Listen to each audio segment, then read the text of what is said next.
Oi gente, eu sou o Leonardo. E eu sou o Luigi. E nesse vídeo aqui a gente não tá elegante pra parecer que o filme é bom. Dessa vez a gente tá aqui pra falar sobre um outro filme merda que a gente assistiu, que é A Maldição da Casa Winchester. Vocês têm alguma sugestão de filme bom ou ruim pra gente trazer aqui pro canal? Deixa aqui nos comentários ou lá nas nossas redes sociais.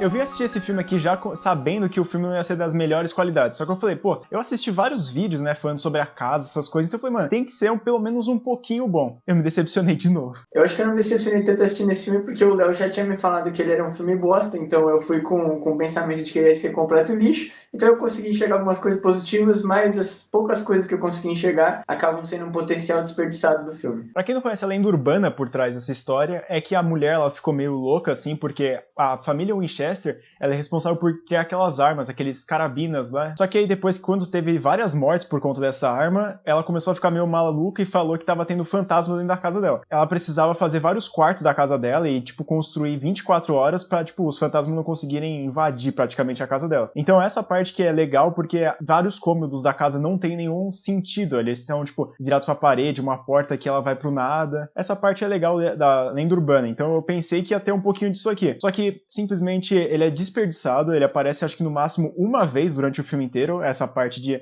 não, vamos pra aquela parte ali, só que aquela parte não tem nada. Ou alguma coisa diferente da estrutura da casa. Então eu acho que isso que me decepcionou mais no filme ainda. Eu acho que o maior problema mesmo do filme pra mim, pessoalmente, é ele, além de ter o potencial desperdiçado, e ele ser muito hollywoodiano, porque é aquele negócio assim, parece que todo filme de mal assombrado, ele precisa ter um negócio tipo Invocação do Mal 3, que é aquele negócio de tem que ter superpoder, ou tem que ter alguma história bizarra por trás, e esse filme não é uma exceção. Bom, vamos contar um pouquinho da história, né? O filme já começa com um grande clichê, onde tem a criança, o Henry, e a mãe dele, a senhora Morritt, e eles estão dormindo, até que o menino, ele levanta, possuído já, pra variar um pouco, e ele, tipo, tá andando pela casa, batendo a cabeça no sótão, e a mãe dele chega e fala lá, o que você tá fazendo, moleque, pelo amor de Deus, e aí ele fala, ele vem buscar a gente. E nesse momento do filme a gente começa a acompanhar o meu personagem que eu tô vestido agora, que ele é um médico. Ele é responsável por ir na casa da Anna Winchester, lá, a velha, pra ver se ela tá nas condições perfeitas pra conduzir essa obra 24 horas e 7 dias por semana. Mas as coisas já começam a dar errado de novo no filme quando... Eu assistindo, gente, quando aconteceu isso, eu fiquei tão puto, porque eu falei assim, se esse cara for o vilão, eu vou ficar puto. Se ele não for, eu vou ficar mais puto ainda, porque basicamente o que acontece? Tem um monte de serviçal, né, um monte de funcionário na casa, porque além de ter as obras a semana inteira, todo dia, o tempo inteiro, tem as pessoas que precisam ajudar a véia, porque ela é véia, né? E aí quando o Eric, o principal, ele entra na casa, um funcionário lá, ele já fica olhando com uma cara meio estranha. E aí o filme, ele foca tanto nesse cara que você já consegue imaginar que ele vai trazer alguma coisa, né? E a gente vai explicar o que ele é. Só que nesse momento, o filme, ele já tá se prendendo ao clichê, isso machuca muito. Aí depois que ele vai e encontra as pessoas, começa a trocar ideia, ele passa a noite lá e aí ele começa a fazer as entrevistas psiquiatras para saber se ela tá podendo, né, continuar com a empresa e fazendo um milhão de obras na casa dela. E aí ela já começa, pega e faz umas perguntas para ele e, tipo, fala que ele tá mentindo, tipo, por que ele usa o remédio lá, sendo que ele não devia, e se ele vê coisas, né? E aí, por quê? Porque ela já tá falando com os espíritos e os espíritos estão contando fofoca pra ela, né? E ela fica puta e ela fala, seguinte, a minha casa, minhas regras, você vai obedecer tudo que eu fizer, você não vai sair do seu quarto e você não vai mais tomar esse caralho desse remédio. Aí, quando o cara volta pro quarto, ele é trancado pelo funcionário principal e esse funcionário estranho, que quando ele tava na casa, já ficou de olho nele, e depois, quando ele vai tomar o remédio, que ele começa a ficar, né, com abstinência, não tá mais lá. E numa dessas primeiras cenas, a gente já tem o primeiro jumpscare do filme, que é de um menino que ele aparece no espelho, sem motivo algum, já no início do filme, só pra falar, pô, toma susto, já joga assim em você, tá ligado? Pra você já se acostumar com a qualidade do filme. Porque é aquele tipo de jumpscare que você tá muito acostumado a ver já, porque é a do espelho, que o cara tira o negócio, aí depois ele olha de novo, tira de novo, aí olha e tem a porra do moleque lá.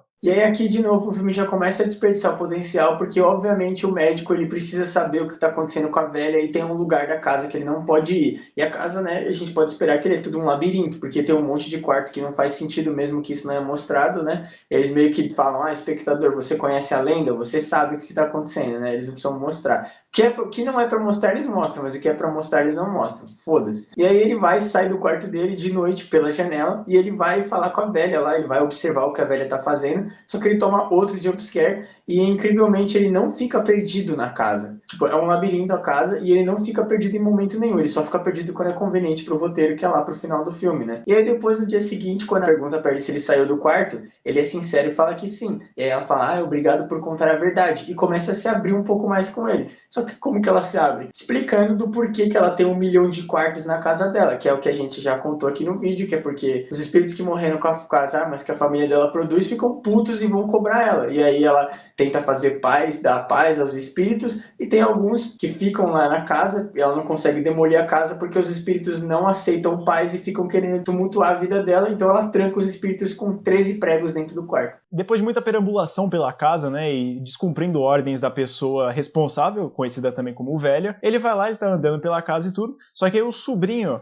a criança lá, ela fica possuída, de novo, né, como o Lê tinha comentado no começo do vídeo. E ela sai andando pela casa, só que ela vai lá dessa vez, ela falou, vou me jogar da janela, tranquilo. Se jogou da janela, só que aí, coincidentemente, o médico foi lá e conseguiu salvar a criança. Depois disso aqui, o filme começa a ir pros finalmente, porque já tipo, o moleque já tá surtando, e aí a véia já tá falando que ela tem um espírito muito forte, e ela tá quase terminando de construir o quarto do espírito, que parece que tá atormentando com a vida deles, né? E aí depois que eles fecham o quarto, que a sobrinha e a criança estão lá, pô, ela já mostra uma porta secreta, que eu acho que é genial, e é outra coisa que o filme caga, porque literalmente é só nessa cena que aparece uma porta secreta num quarto, que seria muito top ter um monte, né? Por favor, a gente começa a entender que tem alguma coisa errada, porque além de tudo isso tem uma estufa onde o nosso protagonista não pode ir, né? E aí a velha, numa das sessões, ela pergunta, tipo, o que ela já fala que ele já morreu de novo porque ela tá recebendo fofoca espiritual. E aí ele pega e mostra a bala, olha lá, e isso é importante porque, né? Ele mostra a bala que ele tomou tiro, porque basicamente o que aconteceu foi que a esposa dele cansou da vida, ela foi cometer o ato de tirar a própria vida, só que ele foi tentar salvar ela e perdeu a própria vida, então ele ficou morto, então ele tem uma conexão com o mundo espiritual porque ele morreu por 10 minutos, sei lá, e não cansado disso, ele tem a bala que matou ele, então assim... Uau! Coincidentemente, ele tem tudo necessário pra resolver a situação naquele momento, e isso é mais bizarro impossível, porque, cara, não tem ligação suficiente, assim, porque ele começa também a ter visões e ouvir coisas dentro de uma estufa que tem dentro da casa da velha. E ele fica, nossa, que é isso? Que acontece? E aí, tipo, a gente só vai descobrir o que acontece nisso aí depois. A gente fica, caralho, mano. Tipo, fica todo esse mistério por coisas totalmente bizarras, inúteis. Vocês lembram do cara, do funcionário estranho que eu falei lá? Ele aparece em 3 cenas. Ele aparece na cena inicial, onde ele aparece. Depois ele aparece numa outra cena, quando o protagonista é trancado no quarto dele, atrás do velho lá, que era o serviçal máximo lá. E depois ele aparece nessa cena que é pra mostrar que ele é o vilão. Porque ele, tipo, fala, vem aqui comigo, porque já deu o caos e a velha tá presa no quarto que ela construiu. E aí o cara começa a contar, tipo, você já viu mortos, eu já vi alguns, não sei o quê, já ficou aquele papinho estranho, até o momento de que ele fala, eles são Winchester, eles devem morrer. E aí ele dá um jumpscare, porque ele vira um esqueleto, assusta o cara e some. E aí, o que acontece? O cara fica perdido na casa. Só que não, porque ele encontra o caminho instantaneamente.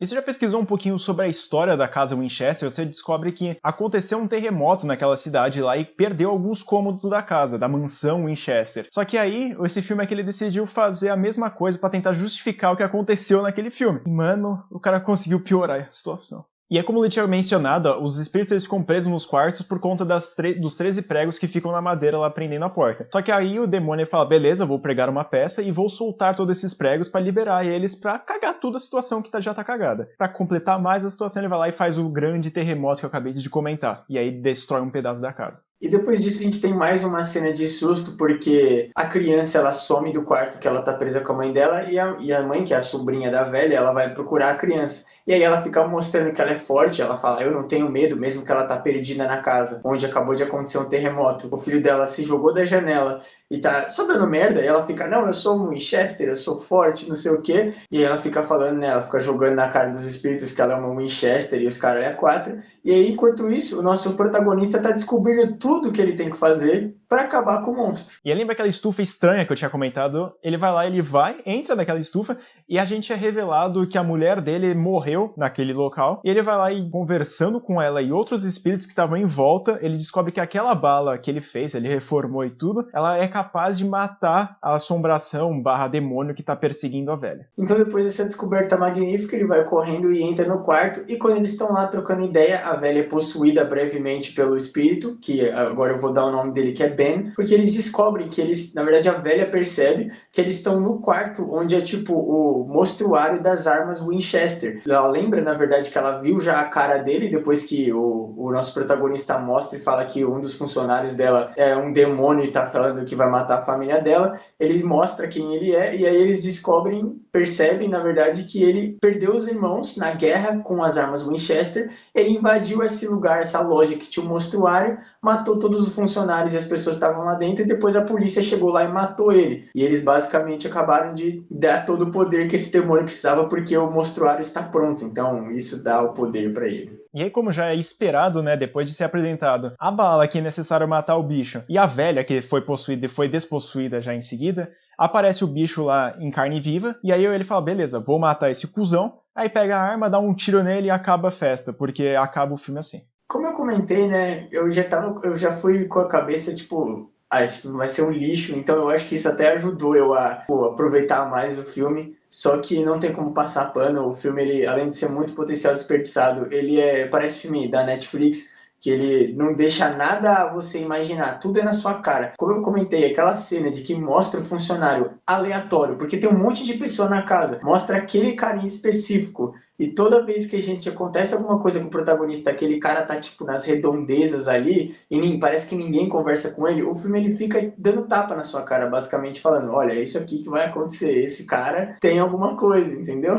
Eu só não digo que ele fica até mais óbvio do que Jogos Mortais 7, porque não fica. Porque é impossível o Gordon não ser o vilão naquele momento. Mas esse aqui entrega tanto na cara que você já fica, porra, mano, é sério que os caras vão meter essa? Aí você tem que falar, pô, mano, vou ter que esperar o filme passar 1 hora pra eu descobrir que esse mesmo cara, que eu já sabia que era o vilão, virar o vilão de novo, de fato, né? E isso sem contar dos inúmeros clichês que o filme aposta, tipo criança possuída.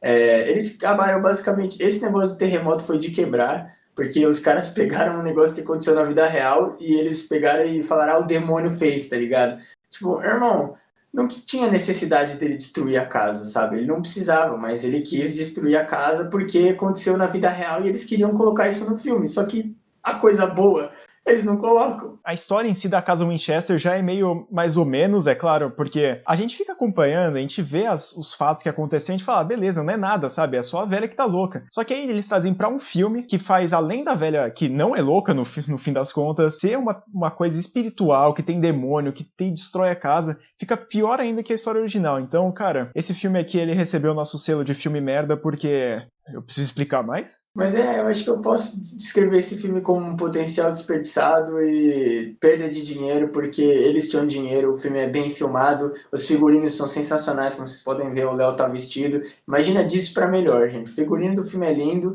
o filme é bem filmado, incrivelmente é bem atuado. Só que o roteiro, parece que já virou até um padrão dos nossos filmes merdas, o roteiro estraga tudo. Aquele ponto lá que eu tinha comentado também, que era tão legal, que é tipo a casa ser um labirinto e algumas coisas construídas sem sentido nenhum, e você acompanhar isso, você vê as bizarrices da casa. O Lit falou, né, algumas coisas inconvenientes que aparecem e desaparecem, mas tranquilo, a primeira cena do filme que ele vai passando pela casa, aí tem o pessoal, tipo, estendendo coisa, num lugar nada a ver. Cara, eu achei sensacional. Eu falei, mano, se tivesse mais 30 minutos disso aí, eu estaria gostando um pouquinho mais desse filme.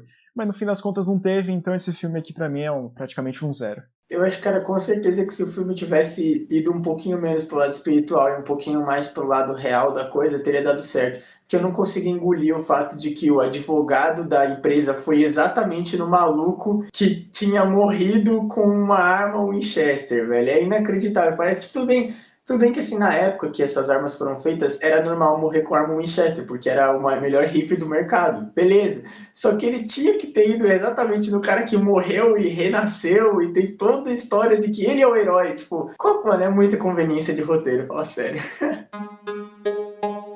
Mas então é isso, gente. Você tem mais alguma recomendação de algum filme merda que você gostaria que a gente falasse aqui? Ou mesmo um filme bom, franquia, qualquer coisa que você acha que ficaria legal aqui no nosso canal, manda aqui nos comentários. E também não esquece de se inscrever no canal, porque a gente tá passando vídeo toda quarta-feira, 12h15. E também segue a gente no nosso Instagram, que é o @semmemoriapodcast, que lá a gente atualiza sobre o nosso podcast, que a gente tá fazendo toda semana também, toda segunda-feira. E também segue a gente nas nossas redes sociais pessoais, que tá passando aqui embaixo, que é o nosso Instagram e o nosso Twitter. Segue a gente lá, comenta, fala qualquer coisa lá que a gente responde. Também segue a gente lá no Letterboxd, que é a nossa rede social de críticas principal, onde todos a Mansão Winchester, além de filmes bons que a gente vai trazer pro canal também. Então, e não só de terror, se vocês quiserem trocar uma ideia mais aprofundada, segue a gente lá. Muito obrigado por ter assistido mais um vídeo aqui do canal e até o próximo. Um beijo.